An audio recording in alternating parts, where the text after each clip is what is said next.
I remember exiting out of a 4-year relationship, and I literally felt like I was not going to make it. I mean, the pain was so real because, mind you, we spent time together. We created a soul tie, meaning we shared each other's body. So anytime you become one, whether it be legally or illegally, to separate is always painful. Probably one of the greatest pains a human being can feel. One pain that God never wanted his children to go through. But I knew I had to get out of it because it was not what God called me to. For 4 years, I never had real peace. We had a lot of dysfunction. We were reaping what we were sowing. But you know what? When I got tired, I mean for real tired, I told myself, this is it. I can't live my life like this anymore. It literally took me maybe a good 6 months to get to a place of stability to where I felt like I could live again, I could breathe again. Because that kind of sorrow, it feels like an elephant is sitting on your chest. But I came to this conclusion.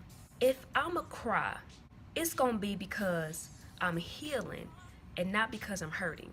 You see, I cried on and off for 4 years. But those tears never meant nothing because I would put myself back through the same cycle, crying all over again. But when I decided to make my tears count, I made them count.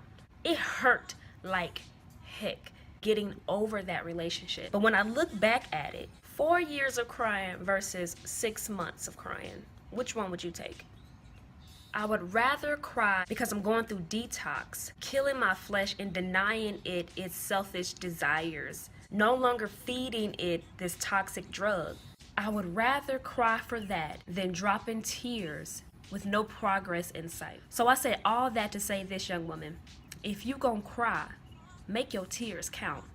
Let it be because you are healing and not because you're hurting. Because guess what? After that 6 months, I've been living years of freedom now. Years of healing, years of wisdom, being able to help other young women see what they can't see because they're still in this cycle.